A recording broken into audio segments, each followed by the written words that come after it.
Kembali di Special Report pemirsa, Komnas HAM sepakat untuk tidak melanjutkan investigasi dalam kasus kematian Brigadir Nofriansyah Joshua Huta Barat. Ketua Komnas HAM menyatakan penyidikan yang dilakukan oleh kepolisian saat ini sudah sesuai dengan koridor.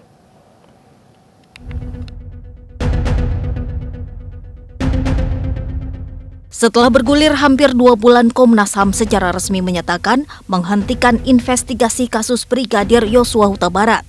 Komnas HAM menilai Polri sudah berjalan sesuai dengan koridornya dalam menangani perkara tersebut dengan menetapkan 5 orang tersangka, termasuk Irjen Verdi Sambo dan istri Putri Chandrawati. Ketika sudah on the track atau sesuai koridor, Ketua Komnas HAM menyebut tugas Komnas HAM kini hanya sekedar mengawasi saja hingga ke persidangan. Ya, tugas kami kan pertama mengawasi dan melakukan penyelidikan pemantauan yang itu merupakan pendampingan gitu. Jadi artinya kita mau proses penyelidikan dan penyidikan Polri itu yang di awal dicurigai dan sudah terbukti banyak masalah itu, dalam langkah selanjutnya itu benar-benar on the track. Ya, sesuai dengan prinsip fair trial. Prinsip fair trial itu prinsip hak asasi manusia. Supaya setiap orang bisa mendapatkan keadilan. Keadilan bagian dari hak asasi gitu. Nah, ketika kita sudah melihat ini on the track, maka sudah saatnya kami mengakhiri tugas kami itu, membuat laporan, dan kemudian hanya tinggal mengawasi saja nanti proses penuntutan dan persidangan. Adapun dalam kasus ini, polisi telah menetapkan Irjen Verdi Sambo sebagai tersangka yang diduga menjadi otak pembunuhan terhadap Brigadir Joshua. Selain itu, 4 tersangka lainnya pun sudah ditetapkan, yakni Baradae, Bribka Riki Rizal, Kuat Ma'ruf, dan Putri Chandrawati. Kelimanya disangkakan perbuatan pembunuhan berencana dan dijerat pasal 340 dengan ancaman hukuman mati atau penjara seumur hidup. Dari Jakarta, Faisal Rinaldi, Rama Romadona, iNews melaporkan. LPSK memenuhi panggilan KPK untuk memverifikasi laporan terkait 2 amplop titipan Bapak kepada staf LPSK. KPK akan menganalisis mendalam terkait laporan upaya percobaan suap oleh Verdi Sambo.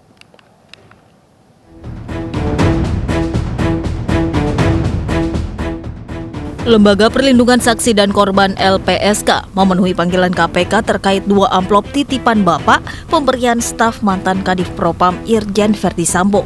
Kasus ini diusut usai adanya percobaan dugaan suap Irjen Verdi Sambo terhadap LPSK. KPK memanggil LPSK di kantornya pada Senin 22 Agustus 2022. Dalam pemanggilan, KPK meminta penjelasan terkait pemberian amplop berwarna coklat staf Irjen Verdi Sambo kepada staf LPSK saat berada di kantor Propam Mabes Polri. Ada salah satu staf dari saudara Verdi Sambo ini menyerahkan amplop, ternyata isinya isinya 2 amplop coklat yang kita tidak tahu sebenarnya sampai sekarang itu isinya apa atau apa gitu. Tapi staf kami karena merasa itu bukan berkaitan dengan persyaratan perlindungan yang biasanya diperlukan, kemudian itu ditolak. PLT juru bicara KPK Ali Fikri mengatakan akan memverifikasi dugaan suap oleh Irjen Verdi Sambo. LPSK diharapkan dapat membantu data dan informasi untuk menentukan kelanjutan dari laporan. KPK telah mengundang pihak LPSK untuk koordinasi lebih lanjut terkait dengan adanya laporan masyarakat yang masuk dan diterima oleh KPK. Perlu kami sampaikan bahwa setiap pengaduan masyarakat yang diterima oleh KPK, kami pasti tindak lanjuti dengan melakukan verifikasi dan telaahan lebih lanjut serta berkoordinasi dengan pihak-pihak terkait.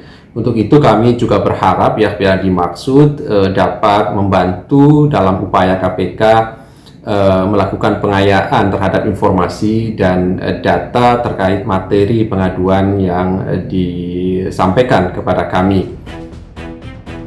KPK akan proaktif dalam laporan tersebut sesuai dengan SOP.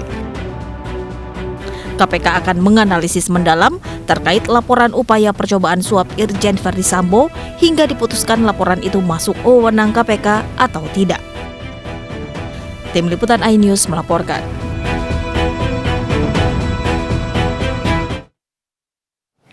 Puluhan anggota Polri diduga terlibat dalam kasus pembunuhan Brigadir Joshua. Jangan beranjak pemirsa, spesial report akan segera kembali.